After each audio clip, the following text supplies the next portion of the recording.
کافروں نے معاذ اللہ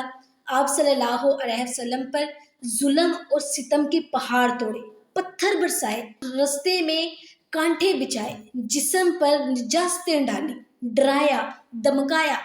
برا بلا کہا، یہاں تک کہ قتل کی سازشیں بھی کی گئی، مگر کائنات کے آقا صلی اللہ علیہ وسلم نے کبھی کوئی ذاتی انتقامی کارروائی نہیں کی، خود بھی صبر سے کام لیا اور رہتی دنیا تک اپنے ماننے والوں کو ہر مصیبت میں، ہر آزمائش میں صبر کی ہی تلقین کی۔ آپ صلی اللہ علیہ وسلم کا فرمان ہمارے لیے ایک نشان ہے، جسے کوئی مصیبت پہنچے اسے چاہیے کہ اپنی مصیبت کے مقابلے میں میری مصیبت یاد کرے، بے شک وہ سب مصیبتوں سے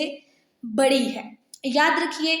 انفرادی زندگی ہو یا اجتماعی، گھریلو زندگی ہو یا سماجی، صبر کے بغیر زندگی کی کتاب نامکمل رہتی ہے۔ آج ضرورت اس بات کی ہے کہ ہم ہر وقت صبر کی سواری پر رہیں، مصیبتوں میں، پریشانیوں میں اور غموں کا سامنا ہو بھی تو صبر ان تمام چیزوں کا بہترین جواب ہے۔ اللہ تعالیٰ ہمیں صبر کی دولت عطا فرمائے انشاءاللہ۔